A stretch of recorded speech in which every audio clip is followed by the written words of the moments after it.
히샬리송이 고질적인 결정력 문제를 드러내자 손흥민을 스트라이커로 올려야 한다는 주장이 많은 공감을 얻고 있다. 토트넘이 29일 새벽 브라이튼과의 프리미어리그 19라운드 원정 경기에서 패배를 기록했습니다. 주전 센터백 로메로의 부상으로 잠시 정상화됐던 수비 라인이 재차 무너진 것이 가장 큰 이유였는데요. 사실 토트넘은 손흥민을 제외하면 주전 멤버들이 부상으로 전부 자리를 비워 오죽하면 손흥민 혼자 2군 선수들을 데리고 경기에 임하고 있다는 말이 나돌 정도였고, 특히 매경기를 소화하는 손흥민이 멀쩡한 것과 달리 대부분의 토트넘 선수들이 체력적 한계를 드러내 손흥민의 강점을 제대로 살린 동료 선수가 하나도 없었다는 전문가들의 분석이 이어지고 있습니다. 사실상 손흥민을 제외하면 브라이튼이 토트넘보다 우위에 있었다는 평가가 지배적인 상황인데요. 실제로 토트넘은 잦은 실수와 아쉬운 판단을 반복하며 결국 2대4 대패를 당했고, 승점 36점으로 리그 3위까지 치고 나갈 수 있었던 기회를 날리며 5위를 유지하게 됐습니다. 다만 현지 매체들은 이런 악조건 속에서도 손흥민이 홀로 고군분투했다며 칭찬 일색의 평가를 내렸는데,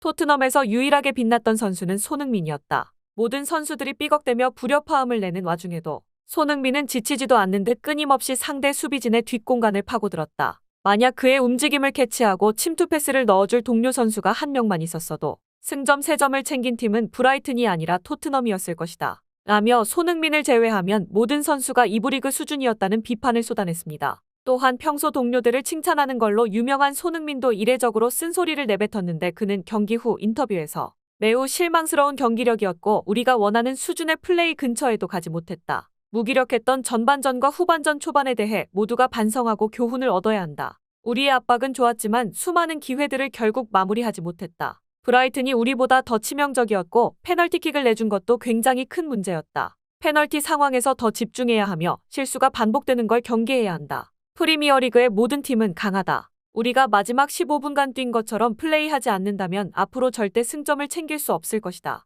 우리는 오늘 경기를 심각하게 생각해야 한다. 라며 이틀 뒤 홈에서 열리는 본머스전에선 절대 같은 실수를 반복해선 안 된다고 일침했습니다. 칭찬할 요소를 찾기 어려울 정도로 토트넘 선수들의 경기력이 참담했기 때문인데요. 토트넘은 지난 24일 에버튼전서 햄스트링을 다친 주전 센터백 크리스티안 로메로가 5주간 결장을 예고하며, 포스테코글루 감독은 고육지책으로 풀백 벤 데이비스와 에메르송 로얄의 센터백 듀오를 내세웠습니다. 하지만 끊임없이 흔들리는 수비진의 모습에서 앞으로 이어질 빡빡한 일정에 골머리를 썩을 수밖에 없었고, 특히 기존 센터백 크리스티안 로메로가 과격한 파울로 팬들의 입방아에 자주 오르내리긴 하지만 구관이 명관이라고 그만한 센터백도 없다는 사실을 새삼 느껴야 했는데요. 문제는 다른 선수들 역시 평소답지 않은 실수를 저지르며 부실한 수비 조직력을 더욱 악화시켰다는 겁니다. 특히 앞서 손흥민의 인터뷰에서도 언급됐던 페널티킥을 쉽게 내준 아쉬운 집중력은 이번 경기 패배의 가장 큰 원인으로 지목되고 있는 만큼 페널티 박스 안에서 파울을 범했던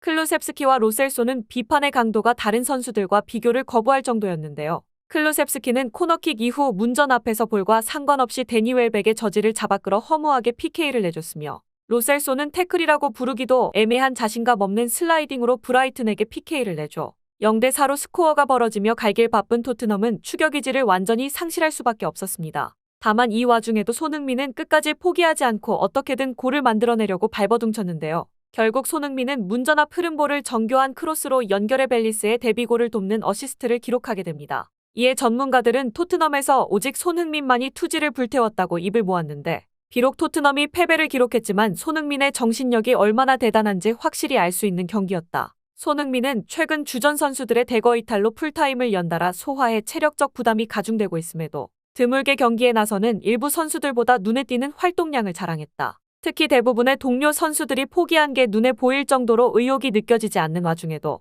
결국 공격 포인트를 기록하며 추격의 발판을 만들어내는 등 어째서 그가 월드클래스인지 팬들에게 똑똑히 각인시켰다. 다만 토트넘은 반복되는 결정력 문제의 골치가 아픈 상황을 맞이해야 했는데, 3경기 연속골을 기록하며 되살아나는 듯했던 히샬리송이 수많은 기회를 날렸기 때문이다. 물론 PK를 헌납한 부분이 패배의 가장 큰 원인이지만, 만약 손흥민이 스트라이커로 뛰었다면 일찌감치 추격의 불씨를 살려 지금과 완전히 다른 결과를 맞이할 수도 있었다는 뜻이다. 히샬리송의 가장 큰 장점은 헤더로 알려졌고 단점은 그 외 모든 능력이 부족하다는 점인데, 문제는 토트넘의 공격 패턴을 들여다보면 헤더를 통한 득점이 많지 않다는 것이다. 실제로 손흥민이 올 시즌 초반 스트라이커 자리에서 해트트릭을 달성했을 때도 헤더 득점은 없었으며, 이후로도 빅클럽들을 상대하며 공간 침투와 특유의 결정력으로 토트넘의 득점을 도맡았다. 심지어 히샬리송이 윙어로 뛸 때도 손흥민은 모든 찬스를 골로 연결지었지만 히샬리송은 기회가 있어도 골을 못 넣고 있어 다시 손흥민을 톱으로 올려야 한다는 목소리가 커지고 있다.